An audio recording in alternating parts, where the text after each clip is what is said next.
Përshëndetje miq, sot jam duke përgatitur një vakt për familjen time, do të përgatis fërges me speca dhe djath. Kemi disa speca, disa kokra domate, pak djath, këtu kemi pure domatesh, disa thelpinj hudhër, piper të zi, piper të kuq edhe pak rigon, dhe në rastin tonë nuk do përdorim krip sepse ka djathi.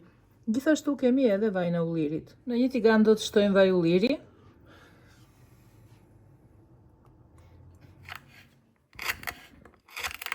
Jam duke prerë specat.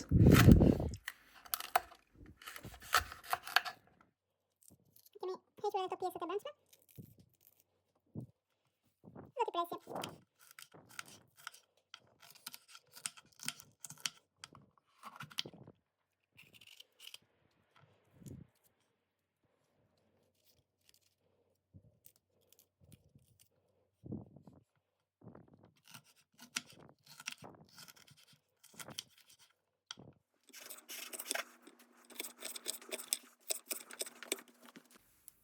Kemi vendosur të ngrohet pak vaj dhe këtu do të shtojmë specat i skuqim.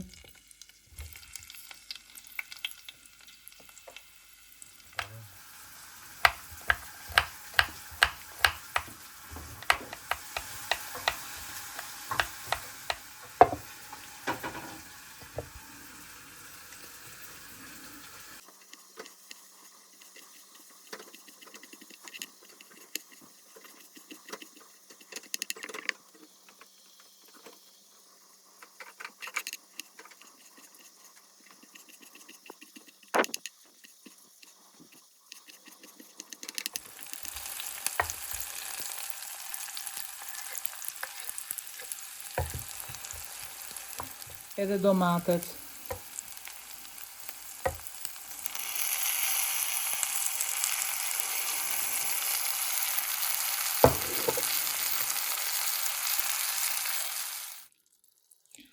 Po shtojmë edhe salcën, pak piper të kuq,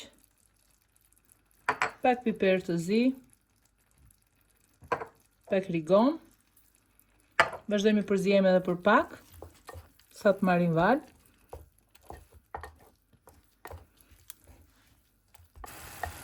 Tani ka ardhur koha të shtojmë edhe djathin. Fërgesa ka mënyra të ndryshme, mund ta bëj me gjiz, me djath, sipas dëshirës. Unë sot do ta përgatis me djath dhe në këtë mënyrë bëhet shumë e mirë. Prandaj nuk i kam shtuar edhe krip, sepse djathi ka mjaftueshëm.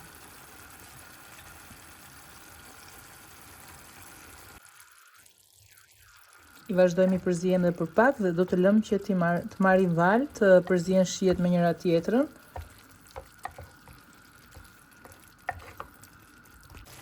Ja, pra miq, kjo është koha kur duhet të mbyllim edhe këtë plitkën, sepse ka përfunduar edhe zierja fërgesës, një pjatë kaq e thjeshtë që mund të shërbej edhe si vakt në tryezat tona, apo mund të shërbej edhe si pjatë shtesë. Është një pjatë kaq e thjeshtë dhe shumë magjike, sepse ka një shije të mrekullueshme. Unë paksa e provova më parë për krip edhe ishte një shije shumë të mirë. Ja u rekomandoj ta bëni dhe për të provuar shijen e mirë, thjesht përgatiteni dhe më shkruani se ju ka pëlqyer apo jo. Kalofshi sa më bukur miq, mirupafshim. Një ditë të mirë ju uroj.